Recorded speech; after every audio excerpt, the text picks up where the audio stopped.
do entendimento de vocês para ir elaborando as questões, tá bom? Para elaborar, assim, né? Pensar nas possibilidades de resposta. Como a gente já está aí com esse gapzinho de 10 minutos, como eu estava comentando, Roberto, que eu já vou começar já a aula para a gente poder já partir já, porque essa aula provavelmente, essa e as outras vão ter assim, bastante conteúdo. E aí, o que acontece? A aula de hoje, como eu havia comentado na última aula, que vai ser sobre moléculas e células. No caso, aí, para começar, né, a respeito desse conteúdo, esse texto que eu estou usando, esse material, começou explicando o que seria citologia. Citologia seria o estudo das células, né, para dar esse start aí por onde começar. E aí a célula é constituída por, basicamente, três partes. O material genético, o citoplasma e a membrana plasmática, né? O material genético aí seria, por exemplo, das células eucariotas, como as nossas, seria o DNA, né? O citoplasma seria o meio aquoso por onde todas as organelas elas vão estar suspensas, né? Elas vão estar ali imergidas nesse contexto, nesse citoplasma, e a membrana plasmática seria o envelopamento desse todo esse conteúdo, né? Seria essa camada que junta e que faz com que a célula seja essa estrutura circular, retangular, enfim, né? Essa estrutura composta aí como a gente conhece elas. E aí existem dois tipos de células, né? As células procarióticas, né, ou procariotas, e as células eucarióticas ou eucariotas. Sendo que as células procarióticas, elas aí a gente define, né, que são os organismos que as possuem, seriam as bactérias, as cianobactérias e as árqueas, né, que são denominados aí, organismos procariontes. Já as células eucariotas seriam os fungos, as algas, os protozoários, os animais e as plantas, né, os organismos complexos. Falando um pouquinho sobre as células procarióticas, né, dos fungos, das bactérias, das algas, a principal diferença entre a célula procariótica e a eucariótica é a ausência de núcleo nas procariotas. Só um minutinho.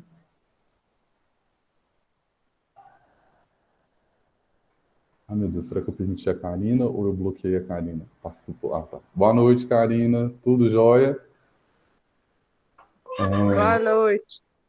E aí, as células as procarióticas, né, elas vão se diferenciar das eucarióticas, porque as procariotas, no caso das bactérias, vamos, né, tentar trazer aqui para o nosso campo imaginário, para facilitar. Elas vão ter um material genético que é circular, mas que ele fica imerso nesse citoplasma procariótico, né? Ele não é tão definidinho igual nas nossas células que tem um núcleo, por exemplo. Tanto que essa estrutura das células procariotas, onde tem esse material genético, é chamado de nucleóide. É esse centro aí que vocês estão vendo nessa imagem, esse centro vermelho em volta desse espaço azul, isso é o nucleóide.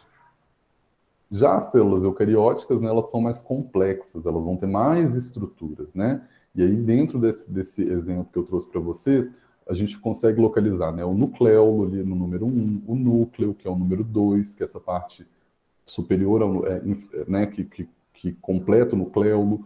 Aí a gente tem as estruturas que são os ribossomos, as vesículas, o retículo endoplasmático rugoso, o complexo de Golgi, o citoesqueleto, o retículo endoplasmático liso, a mitocôndria, o vacúolo, o citosol, o lisossomo, os centríolos e, para finalizar, fechando isso tudo, a membrana celular. Aqui, nesse quadro, tem alguns dessas organelas que eu comentei e as suas funções, tá bom? Eu vou passar e vou pedir para vocês depois olharem esse material, porque como eu falei, como a gente já perdeu um certo tempinho aí no início, não vai dar para focar tanto nele. E aí a gente já vai partir, então, para alguns dos elementos que compõem essa célula, para a gente tentar falar um pouquinho mais sobre eles. E aí, começando sobre o núcleo, em células eucarióticas, ou seja, células de animais, células de plantas, células de fungos, né, desses organismos complexos, ele tem a função de armazenar, né, o material genético na forma de cromatina, que seriam filamentos compostos por DNA e proteína histona, né? O nucleolo, que é essa região mais ao centro, é uma estrutura presente no núcleo, não delimitada por membrana, e é formada por RNA ribossômico, né? Os ribossomos são originados no nucleolo. Aí vocês estão conseguindo, né, vai estar aparecendo para vocês nessa imagem. O esquema do núcleo de uma célula eucariótica, ela aderida ao retículo endoplasmático rugoso, e aí lá na frente vocês vão entender por quê.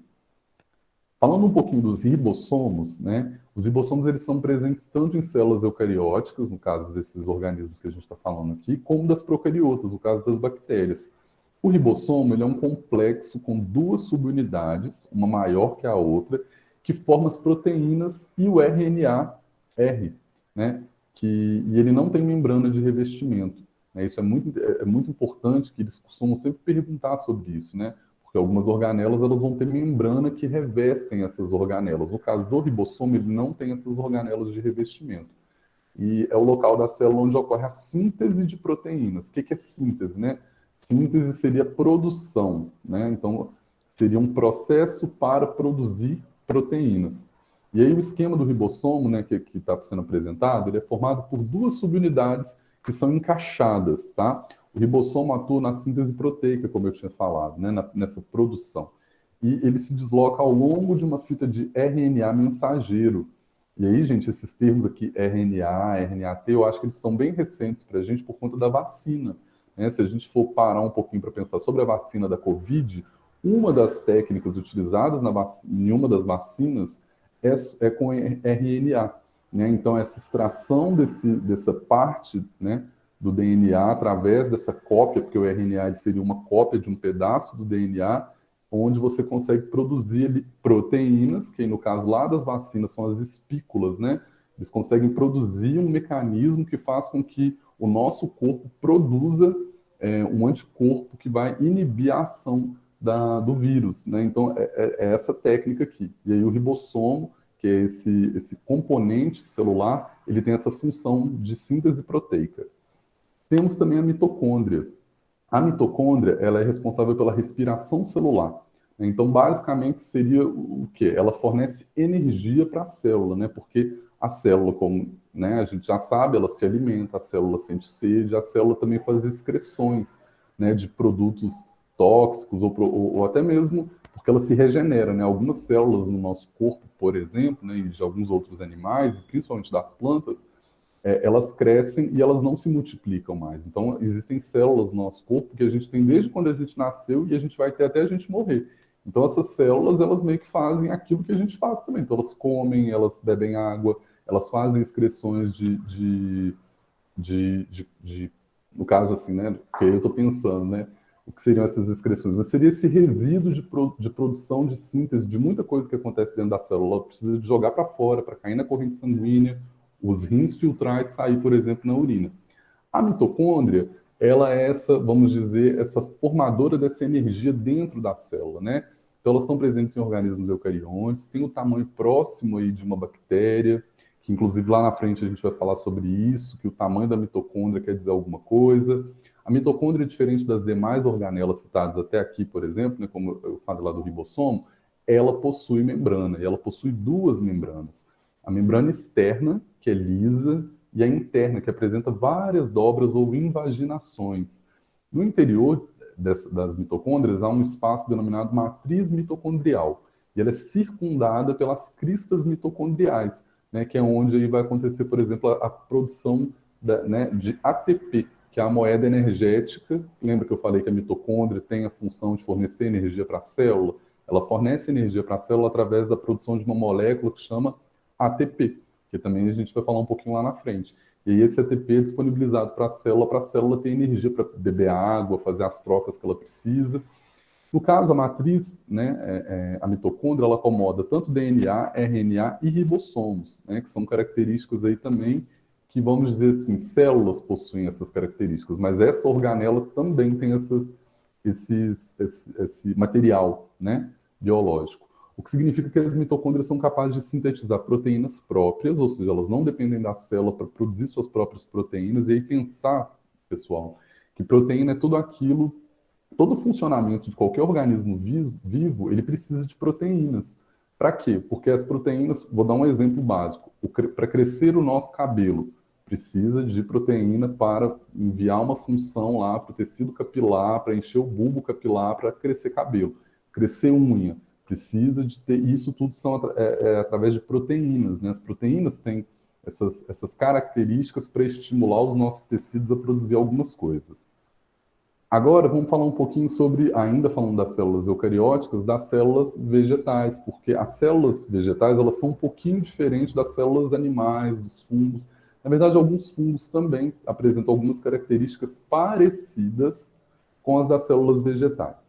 No caso, aí a gente está vendo, né, nesse esquema uma célula vegetal que é revestida externamente por uma parede celular, que é perfurada por orifícios denominados plasmodesmos.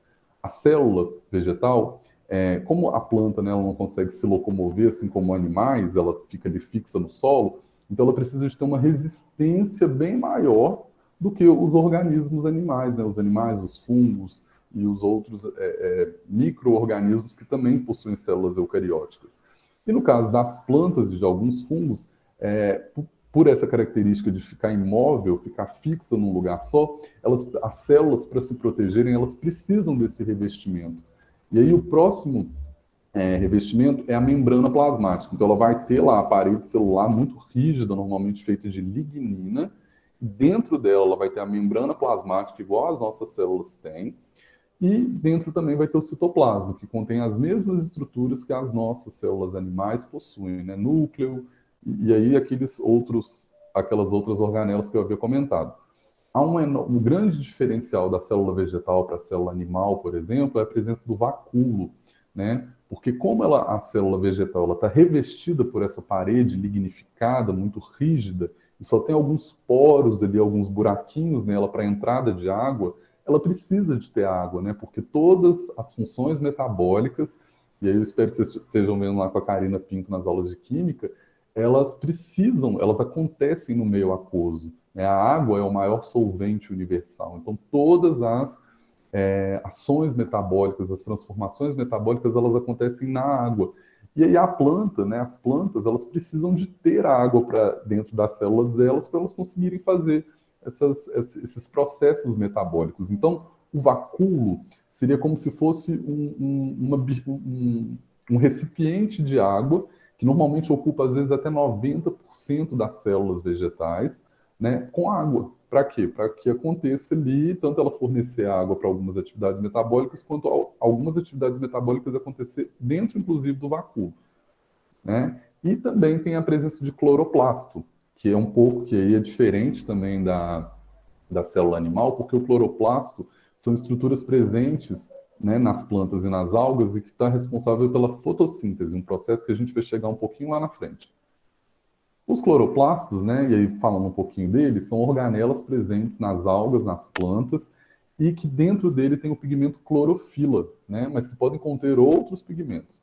Eles possuem também mitocôndria, dupla membrana, assim como a própria, né, que eu tinha comentado anterior, a mitocôndria, né, que tem essa dupla membrana, tem DNA, tem RNA, ribossomos próprios, ou seja, elas podem se multiplicar dentro da célula.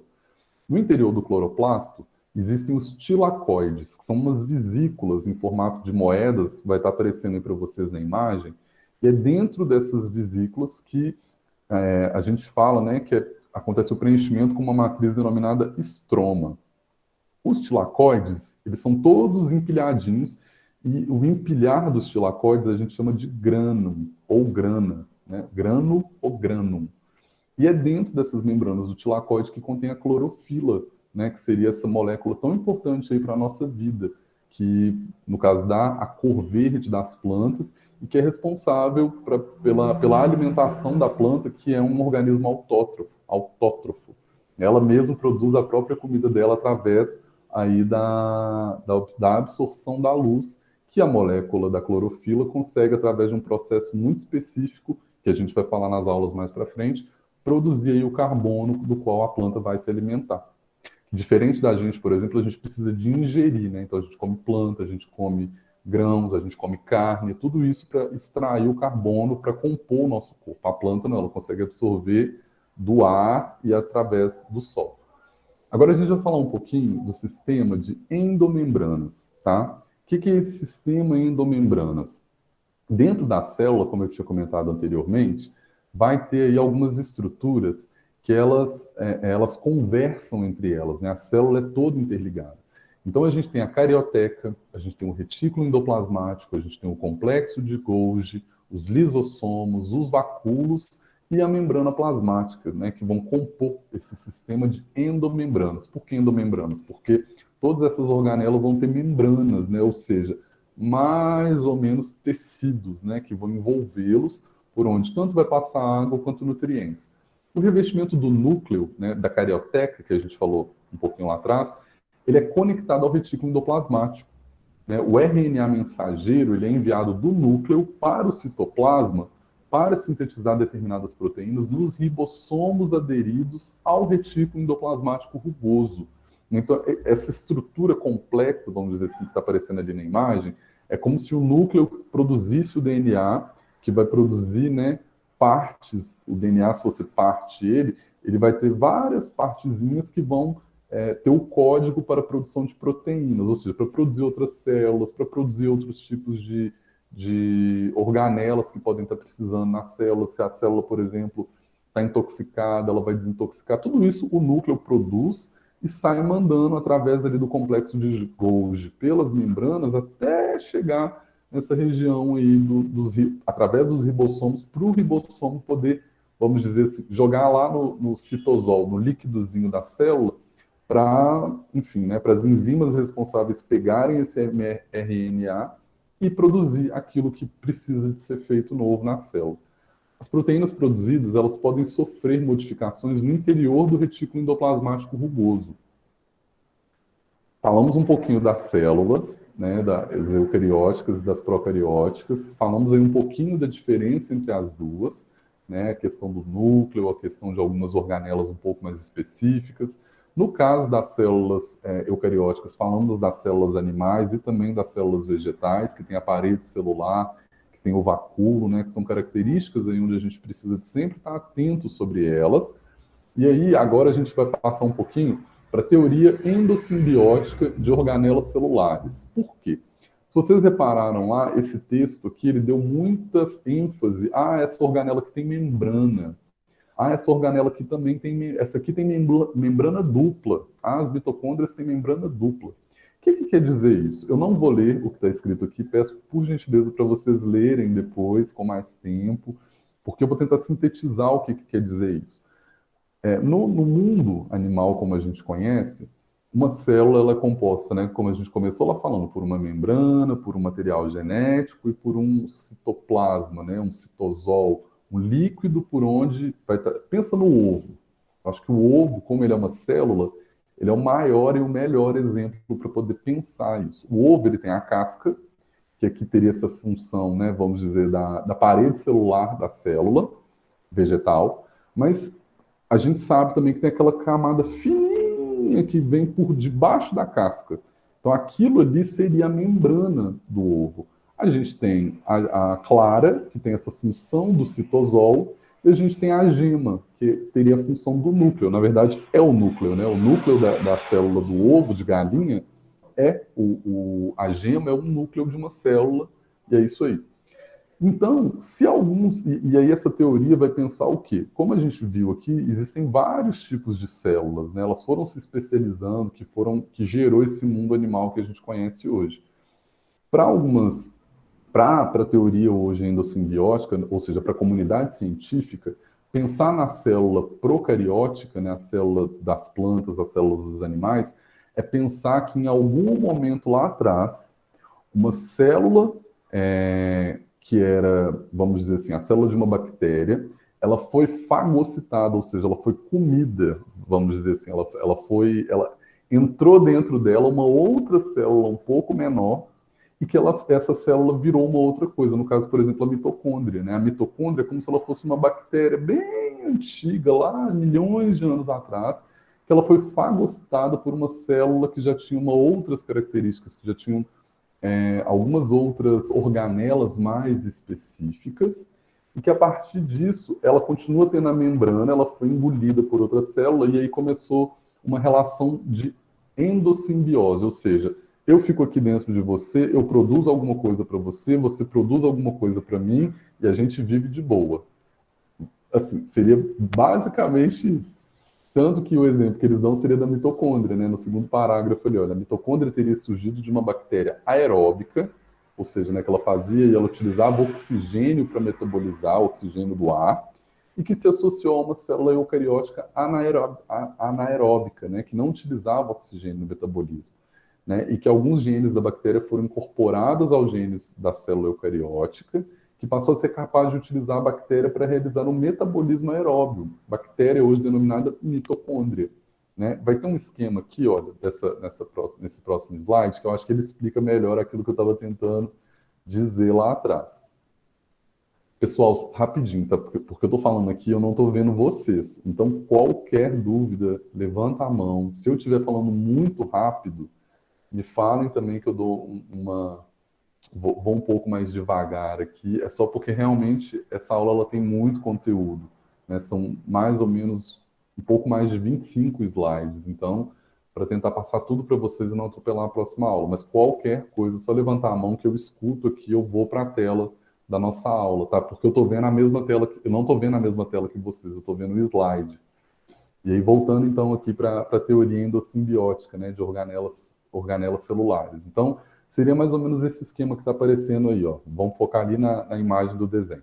Então, a gente tem uma célula eucariótica anaeróbica. O que quer dizer isso? Uma célula que não fazia respiração através das moléculas de oxigênio, né? Ela não captava as moléculas de oxigênio, que é uma das moléculas mais presentes dentro aqui do planeta Terra. Provavelmente a Karina também deve estar abordando isso com vocês lá em Química. E aí ela fagocitou, né, uma célula procariótica anaeróbia, seria, vamos dizer assim, uma bactéria lá nos tempos antigos. Nisso, é aquilo que eu falei, começou a rolar uma relação endossimbiótica entre elas, ou seja, uma relação que essa situação de uma morar dentro da outra ajudou as duas. Porque uma conseguia produzir uma sobrevivência a partir, né, de capturar oxigênio que estava no ambiente, e a outra que não tinha essa característica, mas ela fornecia outros metabólitos, outras formas de comida para essa outra célula. E aí elas ficaram de boa, elas foram vivendo tranquilamente. E isso seria as nossas células animais. Para as células vegetais, já tem uma outra relação. Parece que essas mesmas células também, lá na frente, incorporaram um outro tipo de organismo, que seriam células procarióticas fotossintetizantes.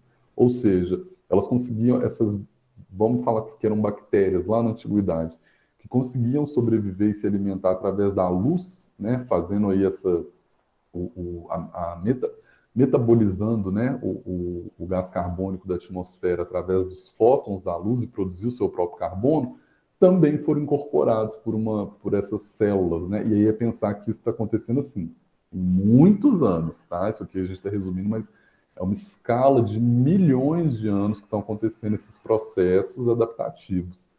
Então, aquela célula que tinha antes, aquelas primeiras células que a gente chama de mitocôndria hoje, depois um outro grupo começou, além de fagocitar a mitocôndria e deixar ela bonitinha lá dentro, ainda fagocitou esses organismos que produziam, esses organismos procarióticos fotossintetizantes, que depois viraram essa organela que a gente chama hoje, que a gente falou lá atrás, né, os cloroplastos. Tanto que a célula vegetal tem tanto mitocôndria, que tem dupla camada de membranas, que prova isso, né? Ela tem a membrana dela e a membrana da célula, quanto também os cloroplastos, que, como a gente falou lá, tem DNA, tem RNA, conseguem multiplicar dentro de uma célula, que é mais ou menos o que hoje a gente entende a evolução dos seres para a gente conseguir olhar para o planeta e ver essa diversidade tão grande de animais. Herança mitocondrial. A gente falou da mitocôndria, né? E aí, na biologia, tem esse debate muito interessante, que é a questão que as mitocôndrias, que são essas organelas responsáveis pela nossa respiração, né? Não sei se vocês sabiam, para mim eu fiquei muito surpreso quando eu descobri isso também lá atrás, é uma forma de descobrir a genética, principalmente da mãe, porque a mitocôndria ela vem das nossas mães. Então, todos os indivíduos animais, todos os indivíduos eucarióticos, né, que possuem mitocôndria e que produzem, que vêm dessas relações sexuadas, né, gaméticas, todo mundo, nós, os cachorros, gatos, passarinhos, todo mundo, temos as mitocôndrias das nossas mães, né? Porque na fecundação, a penetração do espermatozoide no óvulo ocorre de forma parcial, ou seja, nem todas as partes do espermatozoide entram no óvulo. Algumas partes, ao penetrar o óvulo, são jogadas para fora, são descartadas, são degradadas. O citoplasma de um zigoto, formado, né, pela união do óvulo com o espermatozoide, é predominantemente herdado pela mãe, uma vez que ela vem, esse material ele vem do óvulo. O espermatozoide contribui com núcleo e centríolo, enquanto o óvulo contribui com citosol e organelas, dentre delas a mitocôndria. A cauda, né, e as mitocôndrias do espermatozoide, elas ficam do lado de fora, né, na hora que acontece a fecundação ali, o óvulo fecha por uma ação química, e tanto a cauda quanto a mitocôndria, ela fica do lado de fora. E aí, no caso, como essa célula, né, já possui mitocôndria da mãe, eu, você, os nossos colegas aqui, Michele, Luísa, Roberta, Karina, todo mundo, nós temos as mitocôndrias das nossas mães. E para aquelas que são mamães, vocês estão passando as suas mitocôndrias para os seus filhos e filhas.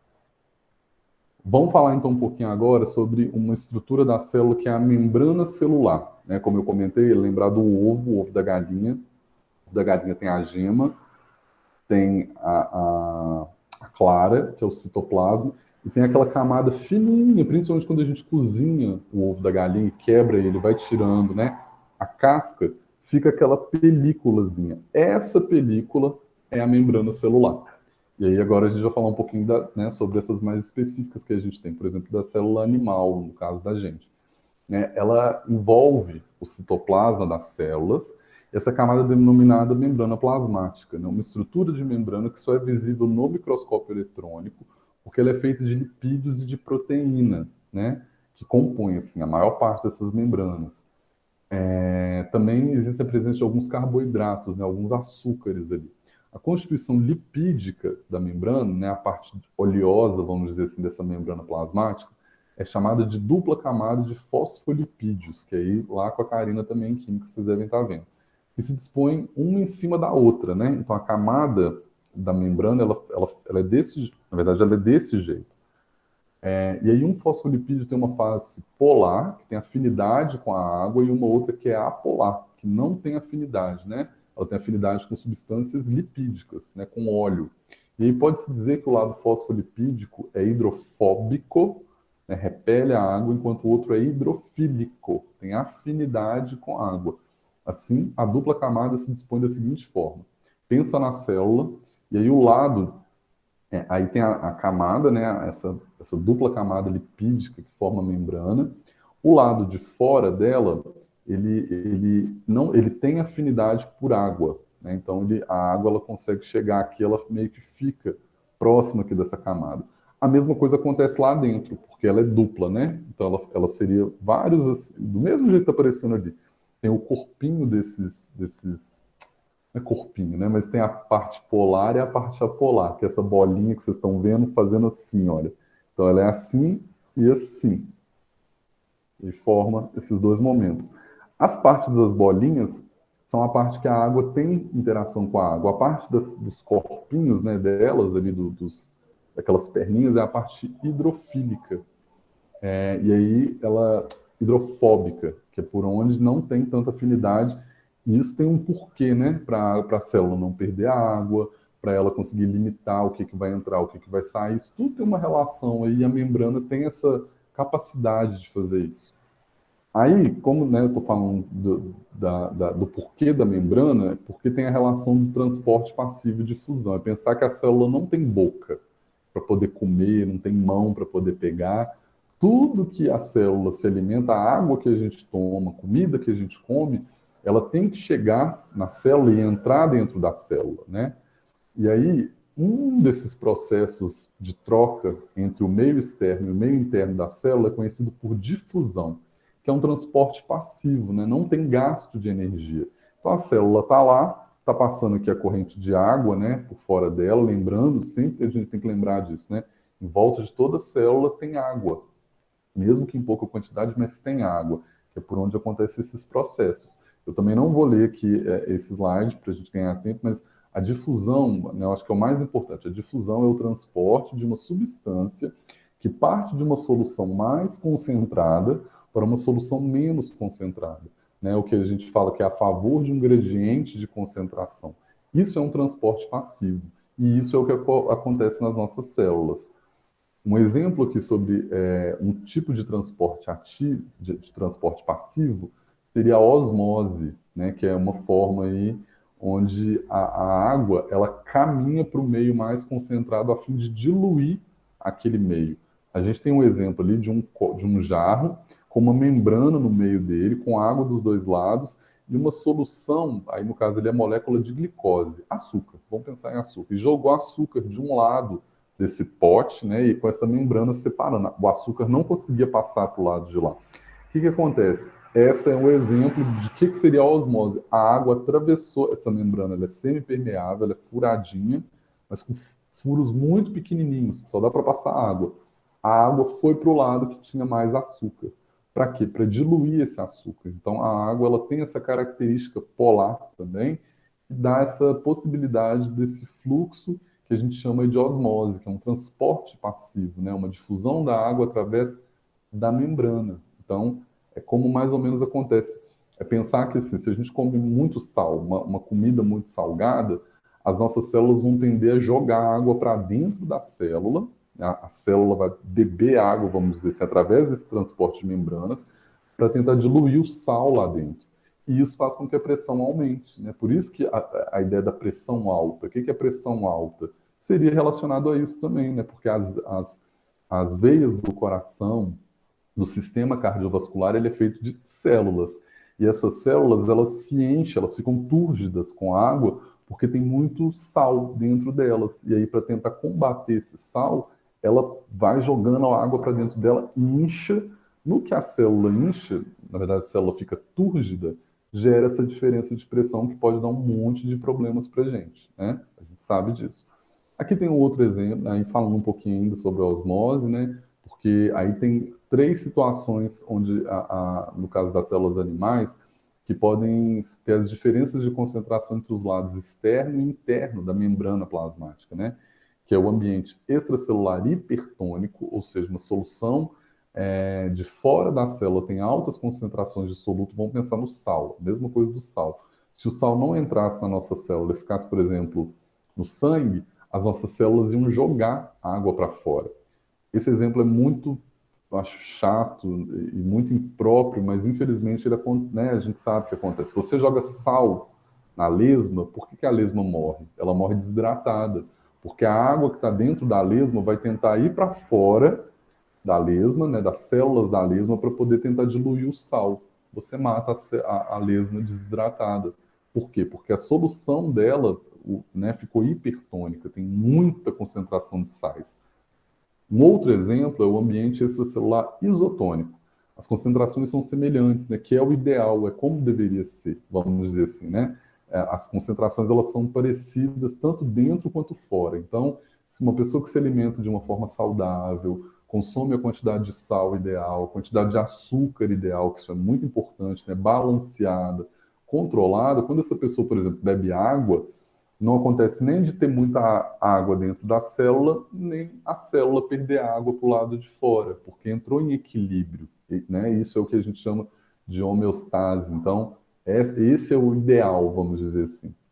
Um terceiro momento é o ambiente extracelular hipotônico, né? Que é a solução hipotônica, que é justamente o exemplo que eu dei do sal, né? Quando tem muito sal dentro da célula, a gente come uma carne muito salgada, um churrasco ali que ficou meio salgado, ou uma comida e a gente vai dando sede, sede, sede, você quer beber água. É mais ou menos essa sensação, é isso que está acontecendo, né? Você joga a água para dentro da célula, para ela, só que infelizmente algumas células podem até estourar de tanta água lá dentro, né? A célula ela tem um limite, a membrana ela tem um limite, muito ali ela se rompe, estoura, isso pode levar até a morte. Agora falando um pouquinho de um outro processo para a célula, vamos dizer assim, se alimentar, né, é um processo que a gente chama de difusão facilitada. Essa difusão facilitada ela acontece porque lá na membrana existem algumas proteínas, né, como a gente comentou, que ela é feita de lipídios e proteínas. Tal. Algumas dessas proteínas elas têm a função tanto de trazer para dentro da célula alguns alguns solutos, né? Então, potássio, sódio, até o próprio cálcio, né? Alguns magnésio lá da clorofila, que eles são muito grandes para passar pela membrana, vamos dizer assim. Ou então eles têm alguma, que aí, quimicamente falando, eles são carregados eletricamente, e eles não conseguem passar pela membrana, a membrana não deixa. Então existem essas proteínas que ficam ali na membrana, que é por onde alguns elementos vão entrar dentro da célula, que a gente precisa. Então, o transporte pela membrana sem gasto de energia, e esse também é um outro processo que não gasta energia, né? Ele também é chamado de difusão facilitada, que aumenta a velocidade da passagem de moléculas pela membrana em comparação com a difusão simples, a osmose que a gente estava falando. A difusão facilitada ela é mais rápida. Ela não vai, porque a osmose vai depender muito dessa concentração de água, se tem sais ali na situação. E a célula não, ela está o tempo todo precisando se alimentar, porque ela está viva, né, vamos dizer assim. E aí essa difusão facilitada, que é esse segundo processo, né, de transporte, tanto de água quanto de soluto para dentro e para fora da célula, ele também é muito importante. E ele é feito, como eu falei, através de proteínas carreadoras, ou as permeases, e as proteínas canal. E aí tem o exemplozinho de cada uma das duas. Daí, mais uma vez, dá uma lida lá sobre o que seria cada um, porque isso é questão de Enem. Existe agora a terceira forma, né, da célula poder se alimentar e beber água e poder produzir aquilo que ela precisa, é através do transporte ativo, né? O transporte ativo de substâncias ele acontece com gasto de energia, ou seja, a célula ela fica cansada, vamos dizer assim, ela precisa de consumir algumas coisas para ela conseguir fazer esse transporte. Diferente dos processos de transporte, né, descritos que a gente falou anteriormente, a osmose e o transporte facilitado, ela é contra um gradiente de concentração, né? Então, assim, que é o exemplo da osmose, porém o contrário. Nesse transporte ativo aqui, as situações elas vão estar contra a situação da célula, mas vai estar acontecendo ali que é, aí é a situação do ATP, né? Isso quer dizer que uma substância, ela estando em baixas concentrações em um lado da membrana, será transportado para um outro lado de maior concentração. E esse transporte ele pode ser realizado por proteínas de membrana, né? Que nesse caso aí são as proteínas carreadoras. Gravem esse nome, proteínas carreadoras. Também é muito cobrado no Enem. São as proteínas canais que só realizam transporte passivo. Essa frase ela entrou aqui, não entendi porquê, mas voltando. Proteínas carreadoras elas estão envolvidas, né? A energia doada para o transporte ativo é proveniente das moléculas de ATP. Lembra que eu falei lá atrás que a gente tem as mitocôndrias, que são umas organelas que produzem energia para a célula? Então, energia é isso, é essa molécula, trifosfato de adenosina, que a gente conhece tanto aí por ATP. Aí é que tem o exemplo de algumas formas como as ciências, né, tratam o ATP. O que ele faz? Ele libera energia quando um grupo fosfato é hidrolisado, é cortado dele ali, para alterar a conformação das proteínas carreadoras. Por exemplo, uma delas é a ATP sintase. A ATP fornece um grupo fosfato, né, um desses grupos de fósforo que estão aparecendo aí para vocês no desenho, ele é liberado. Na hora que ele é liberado, ele é cortado, ele libera uma energia que faz com que a proteína mude a conformação dela e traga alguma coisa de fora para dentro e joga alguma coisa de dentro para fora. Vocês vão ver aqui no próximo exemplo, que é um exemplo dessas proteínas muito famosa é a bomba de sódio e potássio, que é isso que eu falei, né? Aí tem a membrana ali, vai acompanhando no desenho, tem a membrana, então essa membrana ela tá lá, água para fora, água para dentro, e a célula está precisando de potássio, por exemplo. E dentro da célula tem muito sódio, o sódio inclusive que a gente consome do sal, né? Como que esse sódio vai sair para fora e esse potássio que é tão importante para a gente ele vai entrar? É através disso, vai passar uma molécula de ATP próxima ali da membrana, que é essa marronzinha que está aparecendo aí, e aí por questões químicas, né, vai acontecer o quê? Esse ATP vai doar uma parte de um fosfato para ela, que vai gerar essa energia. Essa energia, né, na hora que quebra ali a molécula, ela faz com que a proteína faça isso, pega um sódio de dentro e joga para fora, traz um potássio e joga para dentro. E isso é contra o gradiente de concentração por questões aí eletromagnéticas desses dois íons. tá? E aí, mais uma vez, peço encarecidamente para vocês lerem esse slide, porque ele explica bem melhor da forma que eu estou falando aqui, pela questão do tempo. Agora a gente vai falar um pouquinho sobre endocitose e exocitose, que é aquilo que eu falei, a célula come. Até aqui a gente está falando como que a célula, vamos dizer assim, bebe água, né? Agora tem a questão que a célula também se alimenta de alguns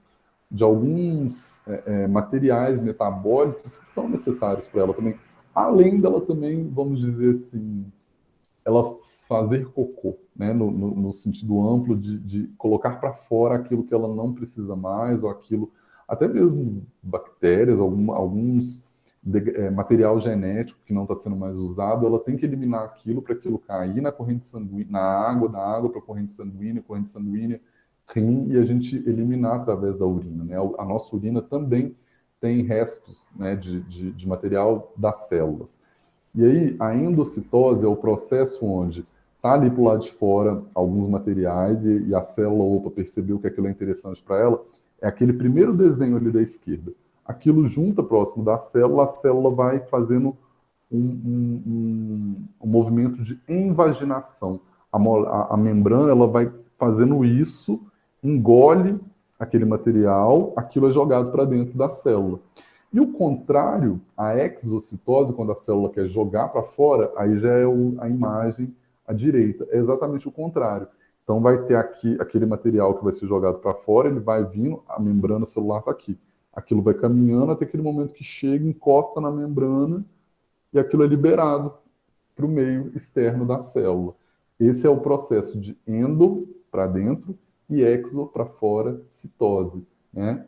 Para a célula descartar ou absorver aquilo que ela precisa dentro do meio que ela está. Agora a gente vai falar um pouquinho sobre divisão celular. Né? Que seria a divisão celular? Todo esse processo que faz com que os seres vivos cresçam, se multipliquem e gerem esses organismos complexos que nós temos. Né?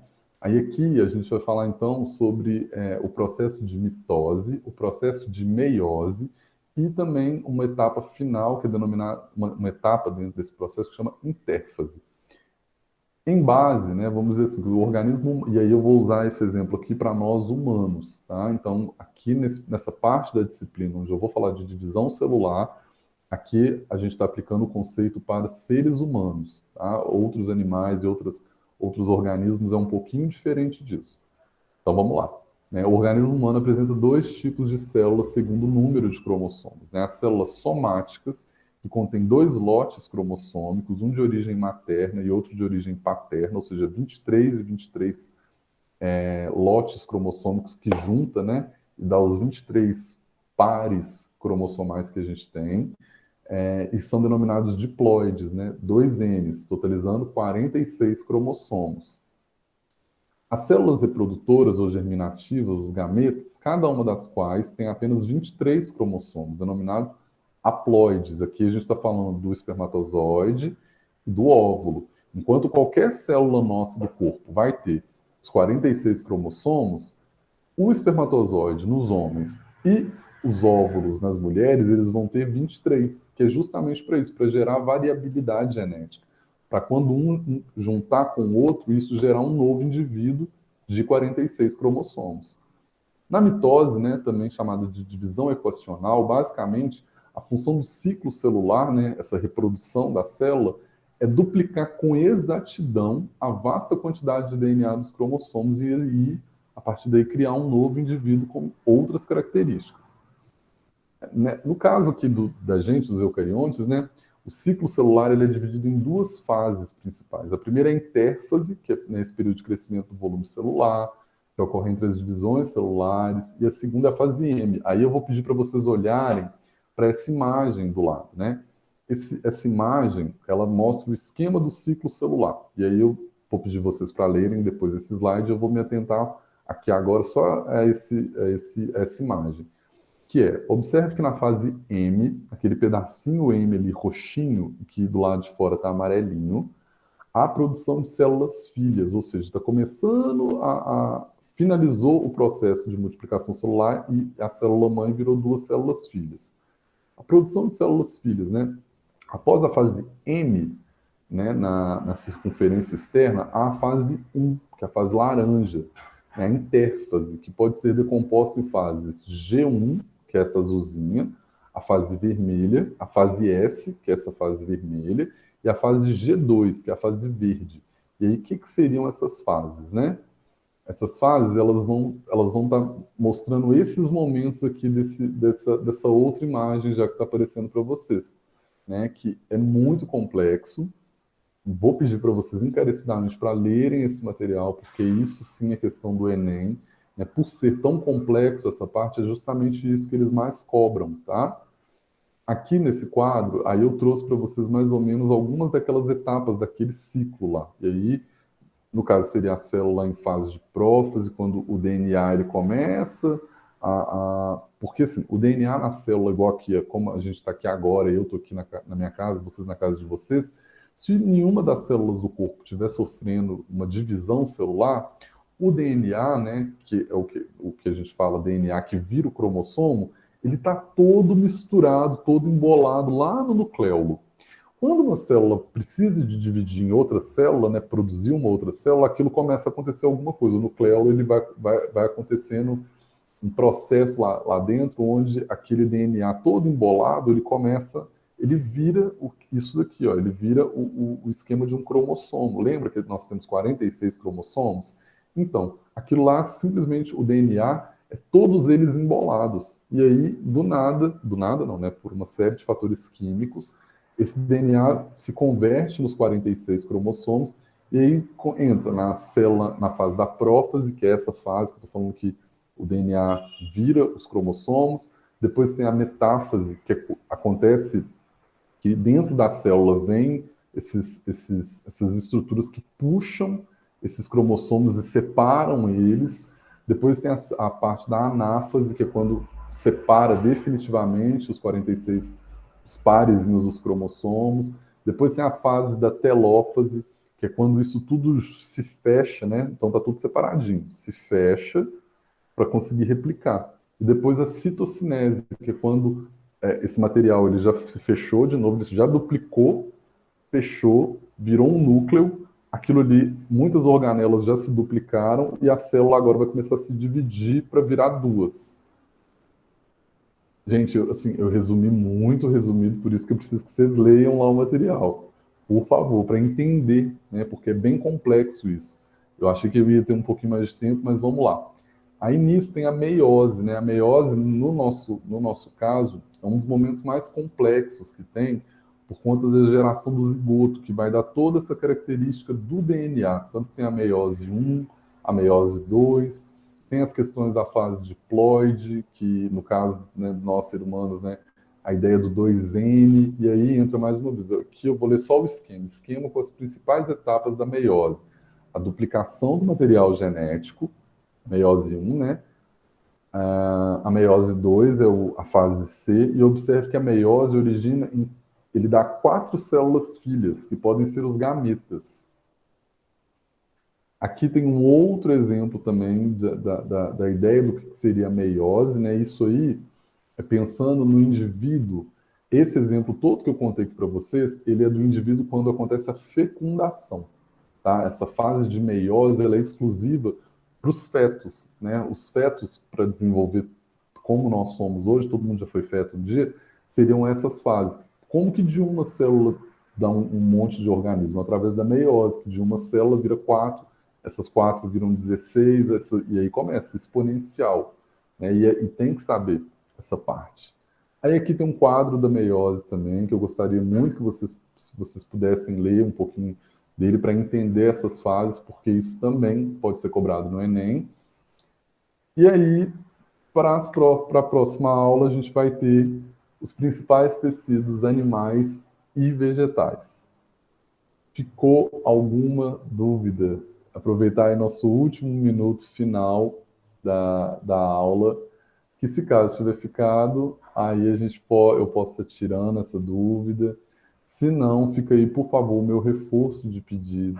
Eu vou enviar o slide para vocês no grupo, tá bom? Qualquer dúvida, inclusive alguém me mandou uma mensagem essa semana, não sei se foi alguma de vocês, ou a Ariana, ou a Michelle, ou a Luísa, ou a Roberta me perguntando se eu tiro dúvidas. Tiro sim, gente. Pode mandar no WhatsApp, fiquem à vontade, eu estou aqui para isso. E como eu falei, assim que eu conseguir ver como que eu vou pegar essa aula que está gravada e disponibilizar para vocês, assim que eu conseguir, eu também envio lá no grupo. Quero agradecer imensamente o tempo de vocês, tá? A oportunidade de estar aqui. E é isso. Que agora vocês têm a próxima aula de vocês. Tá bom? Muitíssimo obrigado. Boa noite. A aula vai acabar agora. Vai.